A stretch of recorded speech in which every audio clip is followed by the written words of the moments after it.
అధ్యక్షుడైన కొత్తలో ట్రంప్ ఐరోపా పర్యటన పెట్టుకున్నారు. అధ్యక్షుడు ఉట్టి చేతులతో వెళ్తే ఏం బావుంటుంది? బావుండదు కదా!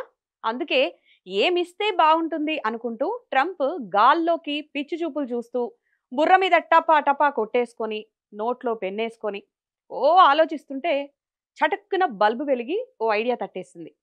మ్యూజియంలో ఉన్న పురాతన కత్తి దాన్ని ఐరోపాలోని ఓ రాజుకు గిఫ్ట్‌గా ఇస్తే అద్దిరిపోతుందనుకొని, వెంటనే ఎవరక్కడ?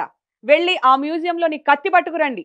వెళ్ళి నేను రాజుగారికి బహూకరించేసి శభాష్ అనిపించుకుంటాను అని తన ఆఫీస్‌కి ఆర్డరేశారు.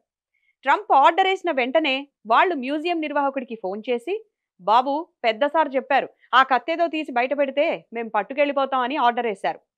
ఓసోస్ పెద్ద సార్ ఆర్డరేస్తే ఇచ్చేయడానికి అదేమైనా కిచెన్‌లో కత్తా? అమెరికా చారిత్రక సంపద. ఇచ్చేది లేదు ఛీ పో అన్నాడట ఆ మ్యూజియం ఉద్యోగి.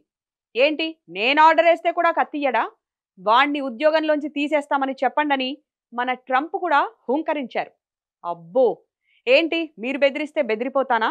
కావాలంటే జాబ్ మానేస్తా కానీ ఆ కత్తి మాత్రం ఇచ్చేది లేదని తెగేసి చెప్పడంతో ట్రంప్‌కు ఒంట్లో అక్కడక్కడా కాలిపోయి, "ఆ కత్తందుకో జానకి వాణ్ణేసేస్తాను" అంటూ ఆ ఉద్యోగిని జాబ్‌లోంచి పీకేశారంట.